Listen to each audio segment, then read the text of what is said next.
bonsoir et bienvenue à cette première émission d'Info 9 de l'année 2010. Alors, tous mes vœux de bonheur et de santé toute l'année, ceci au nom de ces communautaires Abitibi-Ouest, de Radium Multimédia et à mon nom personnel. Alors, vœux de bonheur et de santé 2010. La coopérative forestière du Nord-Ouest est-elle encore vivante et en santé?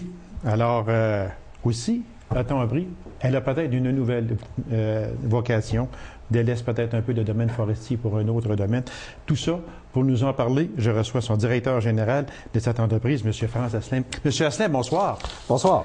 M. Asselin, dans mon intro, je disais, est-ce que CFNO, est-ce que c'est encore vivant, cette compagnie-là? Toujours vivant. Toujours très vivant. De plus en plus en force. OK. Évidemment, on doit diversifier nos activités par ce qu'on connaît, les crises forestières. Exactement. Alors, quand on parle de CFNO, que tout le monde connaît comme une coopérative forestière du Nord-Ouest, qui existe depuis plusieurs décennies maintenant, ça le disait, coopérative forestière du Nord-Ouest, elle avait une vocation, je dis, elle avait une vocation forestière. Est-ce que c'est encore le cas aujourd'hui? D'abord, on va établir une chose. Est-ce qu'il y a des employés qui travaillent pour CFNO au moment où l'on se parle? Présentement, la coopérative forestière, on peut parler de 90% des membres qui sont à l'emploi. Ce qui est un défi majeur avec les crises qu'on vit présentement. Oui. Évidemment, par contre, le chiffre d'affaires se trouve à être déplacé. CFNO a toujours été entrepreneur général en construction, mais à volume réduit, parce que sa vocation première a toujours été la forêt. Maintenant, avec qu'est-ce qu'on connaît de la crise forestière et de la crise économique, on a dû diversifier nos activités et le domaine construction est un domaine qu'on a développer davantage parce qu'on pense qu'on doit diversifier nos activités et s'assurer d'un développement qui ne sera pas juste basé sur la forêt. C'est ça, je veux en venir à ça, M. Asselin, c'est que on voyait, il n'y a pas tellement longtemps encore, à peine un an passé, on voyait des camions de transport de bois en longueur. On voyait des camions de transport de vanette chips. On voyait de la grosse machinerie qui travaillait dans le domaine forestier. Justement, c'est pour ça que je vous demande ça. C'est que lorsque l'on passe en avant de CFNO, qui est établi à Autier, en Abitibi-Ouest, on ne voit plus grand-chose. C'est pour ça que je vous demandais si CFNO existait encore, premièrement. Et quand vous me dites que 90% des employés sont encore à l'ouvrage, j'ai resté vraiment très surpris parce que est-ce que vous êtes maintenant dans le domaine de la foresterie directement? Est-ce que vous êtes encore là? Est-ce que vous travaillez dans le domaine de la foresterie? Et est-ce que c'est votre principale activité encore? On est encore dans le domaine de la forêt. On est encore dans le domaine des travaux sylvicoles. Mais ce n'est plus notre principale source d'approvisionnement à l'heure actuelle. Okay. On a eu longtemps on a de longs antécédents avec des industriels ici de l'Abitibi-Ouest qui, pour l'instant, n'ont pas de travaux pour nous au niveau récolte de bois, donc tout ce qui est activité forestière. Il nous reste seulement que le transport à l'heure actuelle où c'est une compagnie satellite de CFNO qui effectue le transport avec un autre partenaire ici de la région de la Sarre. On a des activités encore également de récolte forestière, mais qui sont plus en Ontario et qui sont à volume évidemment très réduit. Quand vous me dites que 90% des employés sont encore au travail, peut-être une question comme ça, M. Asselin, le fameux 10%, c'est quoi? C'est relié aux activités de transport qui sont très, très limitées. OK. Quand on parle de transport forestier. Transport de bois forestier. OK. Transport de chips. Transport de chips, c'est un domaine qu'on a délaissé pour l'instant. OK. On a dû faire des choix stratégiques de diversification et de cession d'équipements qui n'étaient plus stratégiques pour nous. Donc, on a délaissé la ligne de transport de copeaux. Le 10% manquant étant beaucoup relié aux activités de transport, à nos artisans et à nos membres qui sont du côté entrepreneurs forestiers. Est-ce que la fermeture de Tembec-Tachereau a été un gros coup a été un dur coup pour CFNO? Ah oui, effectivement. Normalement, CFNO avait des activités beaucoup reliées aux activités de Tembec-Tachereau, car on a déjà été propriétaire de ces installations. Oui, okay. Il y avait des liens qui étaient faits avec ça. Évidemment, la crise qu'on connaît du domaine forestier et du domaine de l'économie, en fait, qui est venue se joindre à cette crise forestière, a juste amplifié tout ce problème-là. Et puis, les volumes ne sont plus là. Fait que les volumes de récolte n'étant plus là, CFNO a été un peu, je vous dirais, abandonné là, au niveau de ces industriels-là.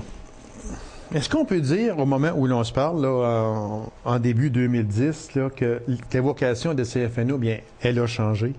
Elle n'est pratiquement plus dans le domaine forestier, elle est dans le département de construction. Est-ce qu'on peut appeler ça comme ça, construction de routes, construction de chemins forestiers? Oui. Présentement, ça fait partie exactement là, de notre plan stratégique, en fait. C'est qu'on ne doit plus avoir seulement qu'un secteur d'activité. On se doit d'exploiter plus d'un secteur en même temps, simultané, parce qu'on le voit, quand une industrie ou quand un secteur se trouve à s'affaisser, en étant trop dépendant soit d'un seul client ou d'un seul secteur, ben on en fait les frais et puis c'est très difficile de s'en ressortir.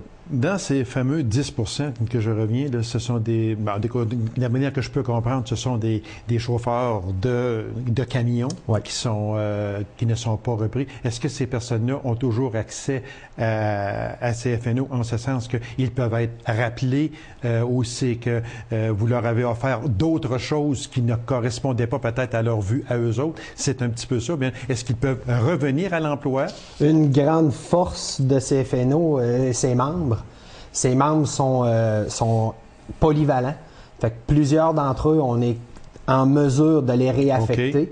Puis on dit à ce moment-ci que 90% sont au travail. Le 10% qui ne travaillent pas ne travaillent pas à l'heure actuelle, mais travaillent à temps partiel, selon les besoins des industriels. Fait que le transport, il y en a du transport, mais à volume tellement réduit qu'on n'est pas en opération à 100%.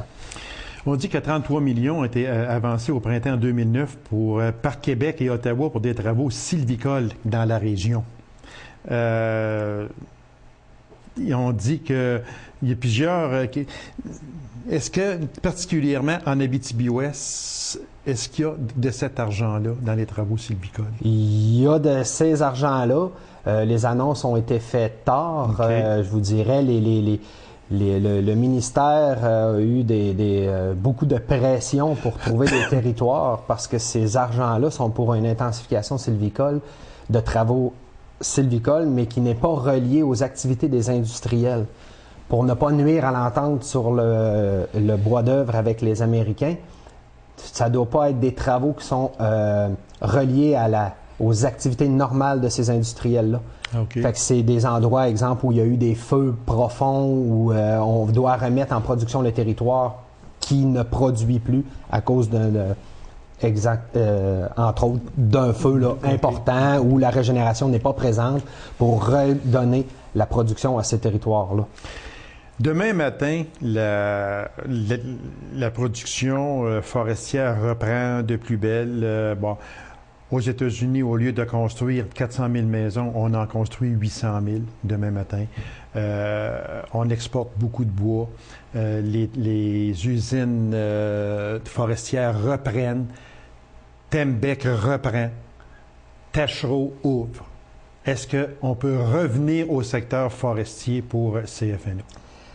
Le secteur forestier pour CFNO sera toujours son core business, sera toujours sa principale vocation, mais comme je mentionnais, ne sera plus son seul secteur d'activité. Alors, moi, je félicite CFNO, parce que quand on parle des fois d'une ville mono-industrielle, d'une municipalité mono-industrielle, on peut parler aussi d'une entreprise qui a une seule fonction.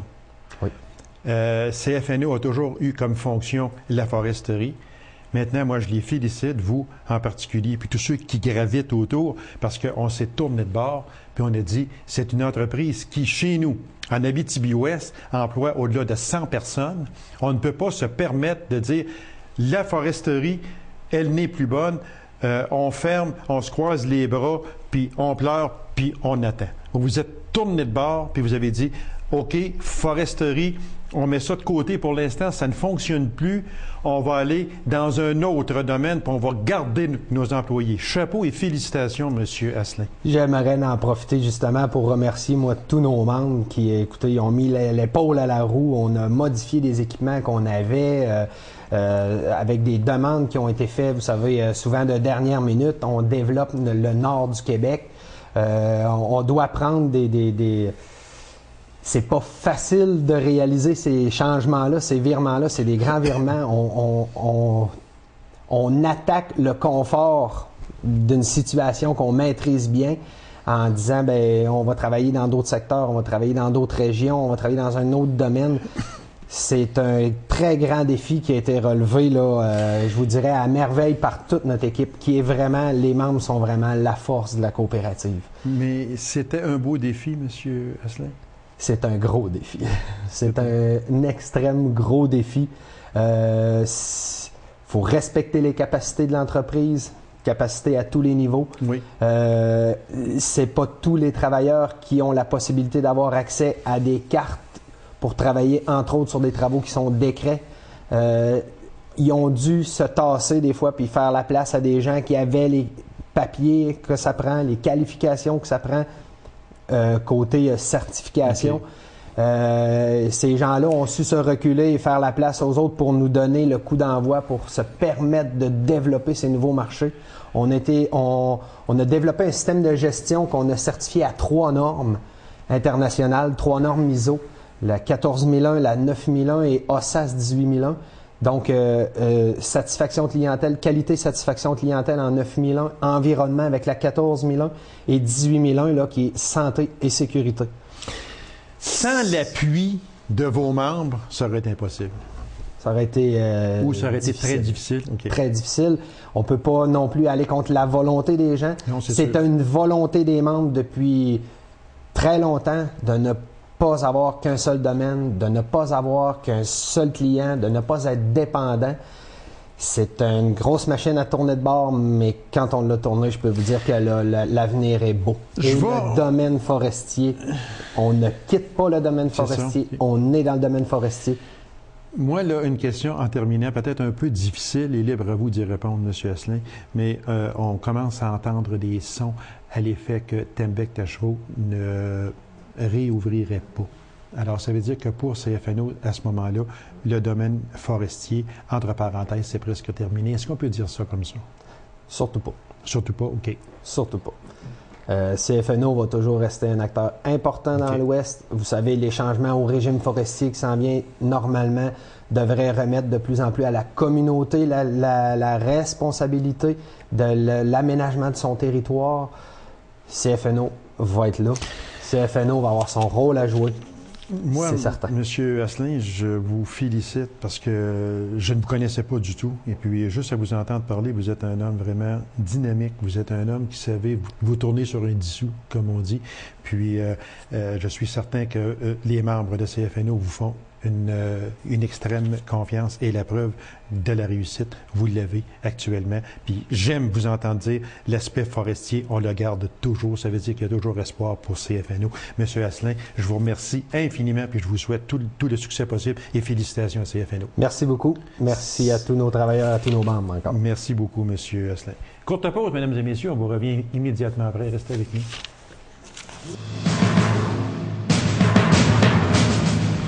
Il a écrit son premier poème dès l'âge de 11 ans. Tout ça l'a mené à écrire un livre qui s'intitule « Entre l'ombre et la lumière ». Alors, mesdames et messieurs, Tommy Thibodeau. Monsieur Thibodeau, bonsoir. Bonsoir. Vous dédiez votre ouvrage à votre fils William. Oui. C'est quoi la relation entre votre livre et William? C'est une réussite personnelle. Autant le fils que j'ai eu avec ma conjointe que le livre. Puis j'ai fait le lien avec les deux. C'est simplement que je veux dédier cet ouvrage pour que, mec, c'est plus grand, il voit que j'ai pensé à lui dès le début, puis que c'était une source d'inspiration d'avoir un enfant pour moi. Parce que j'ignore votre âge, mais vous êtes très jeune. 21 ans. 21 ans. Alors, votre fils, lui, il a quel âge au Là, moment où l'on se parle? Il y a 2 semaines présentement. Ah, mon Dieu! 2 semaines. Ok. Tout récent, tout récent. C'est tout récent, certain. Tout récent. Fait que vous dédiez cet ouvrage-là pour dire à votre fils, bien, à ta naissance ou presque, j'ai écrit des poèmes, puis je t'ai dédié ce livre-là. C'était convenu, c'était... Oui, c'était prévu. OK. Comment on en vient à écrire un poème dès l'âge de 11 ans? Parce que c'est pas vieux, 11 ans, pour écrire un Non, poème. c'est pas vieux, mais c'est un enchaînement d'événements. Depuis que je suis né, je suis romantique. Je suis né avec ça, puis je sais pas pourquoi. Puis c'est arrivé un beau matin à l'école. La professeure avait instauré une boîte aux lettres. C'est un système qu'elle avait instauré pour faire du social dans les classes. Puis moi, j'avais écrit un poème, tout bonnement, à une élève. Puis je l'avais lu devant toute la classe. Ah oui? Puis je m'avais fait applaudir, puis j'avais adoré le sentiment. Puis depuis ce temps-là, j'écris, puis j'arrête pas d'écrire, jour et nuit. On dit très souvent que les compositeurs, bon, que ce soit des auteurs romanciers, que ce soit des auteurs interprètes, plus souvent qu'autrement, ces personnes-là écrivent la nuit. Oui. Ah oui. Est-ce que c'est votre cas? Oui, parfaitement. Oui? Oui. J'ai pas d'inspiration le jour. Ou presque pas. Le jour, j'écris. Quand j'écris, je travaille. Je travaille à écrire. Tandis que la nuit, je travaille pas, ça vient tout seul. C'est différent. C'est deux systèmes d'écriture tout à fait différents. Parce que dans ce livre-là ici, qui est très bon, soit dit en passant, il y a des poèmes que très, très honnêtement, que si je ne vous aurais pas connu, je n'aurais pas cru qu'à 21 ans ou 20 ans, 19 ans, parce que vous avez sûrement des poèmes là-dedans, vous ne les avez pas tous écrits à 21 ans. De 11 à 29. De 11 à 21 ans. À 21 ans. Que, à l'intérieur de ce laps de 10 ans-là, j'aurais eu de la difficulté à dire c'est une personne de 14, 15, 16 ans qui a écrit ça. Parce qu'il y a des poèmes qui sont vraiment... C'est très profond, là. Oui. Comment on développe ça? Comment? Avec du vécu. Avec du vécu? Un peu trop, oui, parce peut-être. que je vois que dans ça, oui, exactement ça. Ça, je suis content, là. Vous emmenez sur ça quand vous dites avec du vécu, mais ça n'a pas toujours été rose, là. Non, évidemment pas. Comme vous voyez, j'étais assez rondelet, puis je l'étais encore plus quand j'étais jeune. Donc à l'école, ça a été difficile. Puis au lieu de frapper ou de prendre de la drogue, de prendre de l'alcool, je me suis tourné vers l'écriture. Puis ça m'a un peu sauvé la vie parce que je serais pas ici aujourd'hui. Ça a été vraiment difficile, mon enfance. Puis le fait d'écrire, ça m'a permis de me libérer. C'est une libération. Là, vous venez de dire là, quelque chose qui est excessivement important, là. Très, très, très important même. Que si vous n'auriez pas écrit, vous seriez peut-être pas ici. Non, absolument pas. Ça a été si difficile C'est que difficile. ça, votre enfance? C'est difficile. J'avais aucun ami. J'étais tout le temps ridiculisé pour aucune raison valable. Puis j'étais pas capable de me défendre, autant verbalement que physiquement. J'étais laissé à moi-même. Puis la poésie était restée. C'est elle qui m'a trouvé, c'est pas moi qui l'ai trouvé. Elle était en moi depuis toujours, puis elle s'est développée. On dirait qu'elle s'est dit, je vais y sauver la vie aujourd'hui. Je vais y trouver une vocation, puis... Mais c'est profond, là, ce que vous dites là, parce que dans votre livre, on lit des poèmes, des fois, qu'on se dit, voyons, c'est quoi l'affaire? Tu sais, là, on se dit ça, parce qu'on ne connaît pas votre cheminement. Non. Et là, on vient de connaître une partie de votre cheminement qui dit que si vous n'auriez pas écrit Entre l'ombre et la lumière, vous ne seriez probablement pas ici.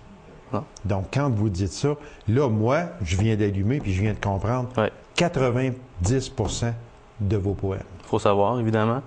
Puis, surtout le fait que j'ai aucune scolarité. Ça, je tiens à ce que le monde le sache. J'ai juste une 4e année du primaire de compléter. J'ai étudié la poésie à ma façon, à ma manière. Puis, tous les jours de ma vie, j'améliore mon français parce que je veux réussir dans la vie. Je veux devenir un écrivain, un parolier.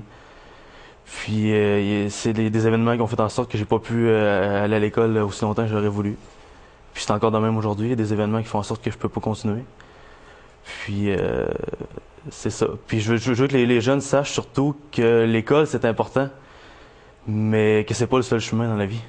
Il y a d'autres chemins qu'on peut emprunter pour réussir dans la vie. Puis moi, je vais essayer de le prouver parce que moi, je sais que je finirai jamais mon école, mais je vais réussir quand même dans la vie. Puis ça va dans le domaine que j'ai décidé. Mais Pelay, là, je te dis que vous allez loin, là, M. Thibodeau. Là. Oui. Vous allez vraiment très loin quand vous dites que l'école, est-ce que pour vous, l'école est secondaire? Non, pas nécessairement. J'aimerais ça finir un jour, si j'en ai l'occasion. Mais je veux que les gens sachent que c'est pas la seule solution. Oui, c'est vraiment important, mais il y a d'autres chemins qu'on peut emprunter. Avant, le monde allait travailler, mais il y avait pas nécessairement de scolarité. Mon père, il travaille à Rydland, à la mine, puis il a un bon salaire, mais il n'a jamais fini son secondaire, puis il réussit bien sa vie. Je pense qu'il y a plusieurs chemins qu'on peut emprunter. Fait que là, vous avez un secondaire 4? Non, une quatrième année du primaire seulement. Quatrième année du primaire? Seulement. Puis là, pour vous, pour de suite, vous avez 21 ans, Ouais. puis pour de suite, vous avez une quatrième année primaire, Ouais. puis vous en avez assez, puis vous allez faire votre chemin dans la vie, Ouais. auteur, Oui, absolument. avec une quatrième année de Absolument. primaire. Absolument. J'en suis arrivé à ça. Puis j'ai l'intention de continuer, puis de prouver ce que j'avance, que c'est pas le seul chemin. C'est nécessaire pour plusieurs personnes, évidemment, mais moi, j'en ai pas besoin, puis il y en a d'autres qui en ont sûrement pas besoin, qui ont des difficultés comme moi, qui peuvent emprunter d'autres chemins, au lieu de se rabattre sur le fait qu'ils sont pas capables. Qu'est-ce que vous diriez à un jeune aujourd'hui qui est à l'école primaire, en quatrième année, puis qui dit à ses parents, moi, là, j'arrête ça, doit être là. Tommy, il l'a fait. Ben, je lui dirais d'essayer de continuer, évidemment, premièrement, mais que déjà de vouloir l'impossible, c'est de le croire possible. Donc, si l'école, c'est pas fait pour toi, puis tu le ressens au fond de toi, trouve un autre chemin, puis fonce dans la vie. Parce que la vie, c'est pas l'école, la vie, c'est la vie. C'est l'école de la vie. Ouais. On va revenir au livre, parce que là, on est... Mais non, mais quand même, ce sont des mises au point qui sont excessivement importantes, parce qu'on ne s'est pas rencontrés avant l'émission. Moi, je pensais d'une personne qui, je sais pas, qui avait un secondaire 5 ou quelque chose du même, puis qui s'en allait vers le cégep, etc., là, tu sais. Mais c'est pas ça du tout. Je me suis fait souvent rabaisser par les professeurs, par les institutrices, puis il me disait clairement, tu réussiras pas dans la vie si t'as pas de scolarité, tu t'arriveras à rien, puis il me rabaissait, puis j'utilise des mots simples parce que c'était vraiment cruel. Tu t'arriveras à rien, tu vas être un raté, puis moi je leur disais, je vais essayer de réussir quand même, madame. Comme ça, on vous a tapé dessus. Oui. Autant les élèves que les professeurs. Puis je dirais pas de non, évidemment. Non, mais je ne vais pas non plus, non. Non. Non. C'était cruel. Ils se reconnaissent, là, actuellement. Là. Puis s'ils prennent l'émission, là, ils se reconnaissent. Ben moi, vous avez un cheminement à venir à date qui m'impressionne grandement. Merci. Puis on parle avec vous, puis on ne penserait jamais que vous avez seulement qu'un secondaire, c'est-à-dire un primaire 4, parce que je pensais que c'était un secondaire 4, moi, que vous aviez. Ouais. Il y a une différence, Une petite beaucoup, différence. là, entre les deux. Ça signifie quoi pour vous entre l'ombre et la lumière? Entre l'ombre et la lumière, je parle de la vie. Je parle de la vie et il y a des côtés sombres, il y a des côtés lumineux. Puis moi, j'en parle. Là-dedans, je parle de mes côtés sombres, de mes tristesses, de mes peines, de mes colères, de mes joies aussi, puis de mes réussites. Mais ce que j'aime beaucoup dans la poésie, c'est qu'on peut inventer. J'invente des scénarios qui pourraient arriver à d'autres personnes. Puis, mais ça, c'est aux gens de voir s'ils pensent que ça m'est arrivé à moi ou. Là, vous avez un livre ici, là, entre l'ombre et la lumière. Tantôt, on va le montrer. On va demander à Jean de prendre un gros plan. Puis, on va le conseiller aussi à tous les gens parce que réellement, c'est quelque chose de très bien. Ça, c'est... D'abord, on prend comment de temps à écrire un livre de même? La conception, c'est 1 an. OK. Puis l'écriture, c'est 10 ans. Ça m'a pris 10 ans à écrire ce livre-là. Puis souvent, j'ai passé des mois, et même peut-être bien des années, à avoir des blancs, avoir pas envie d'écrire ou avoir aucune inspiration. Tandis que d'autres années, je pouvais écrire tous les jours 6 poèmes par nuit. OK. C'est aussi... Mais là, je vais en venir à une chose, moi, M. Thibodeau. C'est votre premier livre. Oui. C'est un condensé de poèmes. Oui. Il y aura un tome 2. Oui, J'en suis persuadé. assurément. Est-ce que le tome 2 sera aussi des poèmes? Ou bien non, si le tome 2 peut être une histoire? Parce qu'on peut écrire des histoires en poèmes si on veut. Là. Oui. Mais est-ce que ce sera des poèmes comme c'est actuellement dans le livre? Ou bien non, s'il y aura comme un genre d'histoire? Je suis content que tu en parles parce que j'ai l'intention de procéder à ça. Je voudrais écrire un peu ma vie à la façon de la poésie, mais dans une histoire, tu comprends? Je voudrais raconter ce qui m'est arrivé, puis comment j'ai vécu, puis comment j'en suis arrivé à ça. Je voudrais écrire l'histoire de ma poésie. Oui, c'est ça. Mm-hmm. C'est quoi peut-être bien difficile, là, cette question-là, mais c'est quoi, pour vous, le plus beau poème dans ça? Le plus beau poème? Parce qu'il y en a plusieurs, c'est sûr. Il y en a qui sont vraiment beaux, là, soit dit en passant, mais c'est quoi celui que vous êtes le plus accroché? Le plus accroché est la colère. Je ne sais pas si vous vous en rappelez. Il est assez long. Et la colère, c'est... Ça vous représentait bien, là, à ce moment-là. J'ai souvent été en colère. Puis d'écrire ce poème-là, ça m'a beaucoup libéré. Quand j'ai fini l'écriture de ce poème-là, je me suis senti léger, malgré ma pesanteur. Puis, ça m'a beaucoup aidé. Puis, sinon, il y a Tout reconstruire aussi, qui parle précisément de ce qui s'est passé dans mon enfance et où j'en suis aujourd'hui. Il reste à peine 2 minutes. J'aurais juste quelques poèmes, mais il va me dire c'est quoi, mais très vite parce qu'il reste peu de temps. Nuit étoilée n'est pas promesse de matin ensoleillé. Ouais. Ça, c'est beau. Ça, c'est une citation que j'ai écrite dans mon livre. Ça veut tout simplement dire que Nuit étoilée, c'est pas parce qu'il fait beau dans ta vie que le lendemain, ça va être la même chose. Il faut que tu travailles à ton bonheur et ta réussite. Comprendre le passé, c'est prévenir l'avenir, mais que comprenons-nous du présent? C'est souvent ça. On pense au passé, on pense à l'avenir, mais le présent, on en fait quoi? C'est ça ce que je veux dire. Ça. Ici, là, il y en a un qui est vraiment là, extraordinaire parce que je pense que ça vous concerne énormément parce que ça vous concerne, tout ça vous concerne. Ouais. Je pense que lui, en particulier, pleurer n'est pas un crime. Alors pourquoi se cacher? Ouais. Vous avez dû pleurer beaucoup. Souvent. Des jours entiers, des nuits entières, sans arrêt. Puis je me cachais parce que dans ma famille, on ne pouvait pas pleurer. Au public, on peut pas pleurer. On peut pas pleurer nulle part parce qu'on dirait que c'est un crime. On se fait poignarder avec les yeux.